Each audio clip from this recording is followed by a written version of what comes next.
اور قربانی کے اندر بھی یہی فلسفہ ہے، قربانی کے اندر بھی یہ فلسفہ ہے۔ اور اللہ رب العزت نے، اللہ کے نبی صلی اللہ علیہ وسلم نے قربانی کی فضائل بتائے کہ اس دن، قربانی کے دن، جو عمل اللہ کو سب سے زیادہ پسند ہے وہ قربانی کا خون بہانا ہے۔ جو جتنا بہائے گا اتنا اس کو اللہ کا قرب نصیب ہوگا۔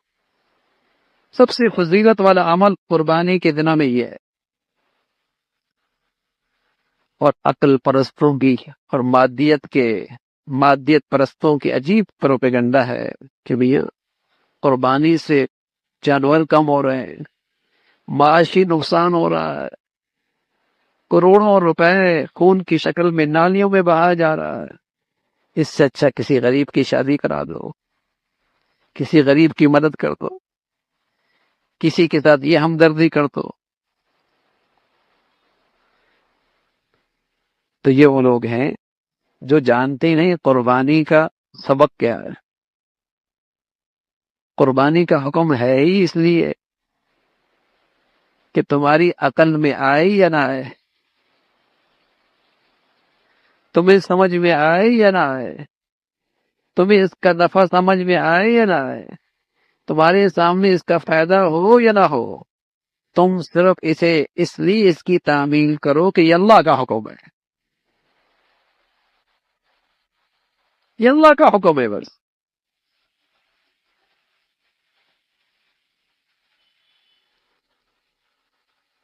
مادی دفعے کے لیے تھوڑی کر رہے ہیں، ہم عقل کے میزان میں پورا اترے تب اللہ کے حکم کی تعمیل کریں گے۔ یہ تو مسلمانی نہیں ہے۔ مسلمانی تو ہے ہی یہ کہ نفع سامنے ہو یا نہ ہو، مفادات قربان ہو رہے ہوں، بڑا سے بڑا نفع قربان ہو رہا ہو، عقل میں بھی نہ آ رہا ہو، لیکن چونکہ اللہ کا حکم ہے تو مسلمان اس کے سامنے سر جھکا رہا، اس کے سامنے سر جھکا رہا۔ قربانی کا تو سبق ہی یہی ہے، اور قربانی سے سبق اسی کو تو تازہ کرنا ہے کہ اپنی پوری زندگی میں اس بات کا احساس رکھ لو، اس بات کا علم رکھ لو، اس بات کی معرفت رکھنا کہ دیکھو مسلمان وہ ہوتا ہے جس کی نظر میں اللہ کا حکم ہر چیز سے بالاتر ہو، جس کی نظر میں اللہ کا حکم ہر چیز سے بالاتر ہوتا ہے، اس کے سب سے فوقیت کی چیز اللہ کا حکم ہوتا ہے۔ یہی تو معرفت پیدا کرنی ہے قربانی سے، یہی تو احساس زندہ کرنا ہے قربانی سے۔ ہم نفع کے بندے نہیں ہیں، ہم عقل کے بندے نہیں ہیں، ہم تو اللہ کے حکم کے بندے، اللہ کا حکم پورا کرنا۔ تو حج ہے، قربانی ہے، دونوں سے یہ حقیقت سمجھائی جا رہی ہے کہ مسلمانی یہ ہے کہ بس اللہ کے حکم کی تعمیل کرے،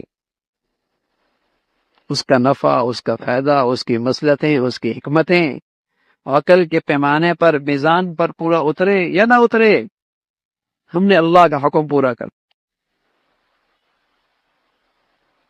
اور ہر عبادت کا اپنا موقع ہوتا ہے، ایک محل ہوتا ہے۔ کوئی کہتا ہے میں نماز نہیں پڑھتا، بچیوں کی شادی کرا دوں گا۔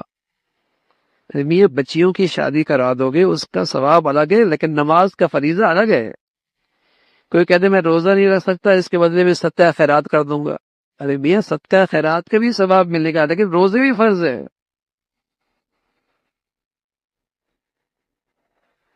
ہر عبادت کا اپنا موقع ہے، اپنا محل ہے، جب اسے پورا کرو گے تب وہ فرض پورا ہوگا۔ تو ان دنوں کی خاص عبادت قربانی بھی ہے، حج بھی ہے، اور یہ ایسی چیز ہے کہ جو انہی دنوں کے اندر نصیب ہوتی ہے۔ ایک ایک بال پر اللہ اجر و ثواب عطا فرماتے، ایک ایک بار ایک گناہ معافی ہوتی ہے، اور خون گرنے سے پہلے اللہ رب العزت کے ہاں وہ قربانیاں قبول ہو جاتی ہے۔ ایک ایک بال پر ایک خطا معاف ہو رہی ہے، کتنے کا نفع ہے۔ اور یہ عبادت آپ پورے سال پھر حاصل نہیں کر سکتے، صدقہ دے سکتے، خیرات کر سکتے، نفلی روزے رہ سکتے ہیں، نفلی نماز پڑھ سکتے ہیں، جب چاہے پڑھ سکتے ہیں، لیکن قربانی کا اجر و ثواب 10، 11، 12 انہی 3 دنوں میں حاصل ہو سکتے۔ تو مسلمان اس فضیلت کو بھی بہت سعادت سمجھ کے حاصل کر، اور کثرت سے مسلمان قربانیاں کر۔ خود اللہ کے نبی صلی اللہ علیہ وسلم نے قربانیاں فرمائی اور خوب فرمائی، اور اپنی امت کی طرف سے بھی قربانی فرمائی۔ اور آج سعادت مند مسلمان اپنی نبی کی طرف سے قربانی کرتے، خلفاء کی طرف سے قربانی کرتے ہیں، اور پوری امت مسلمہ کی طرف سے قربانی کر سکتے ہیں۔ اللہ نے سعادت دے رکھی، اللہ نے موقع دے رکھا ہے، خوشحالی دے رکھی ہے،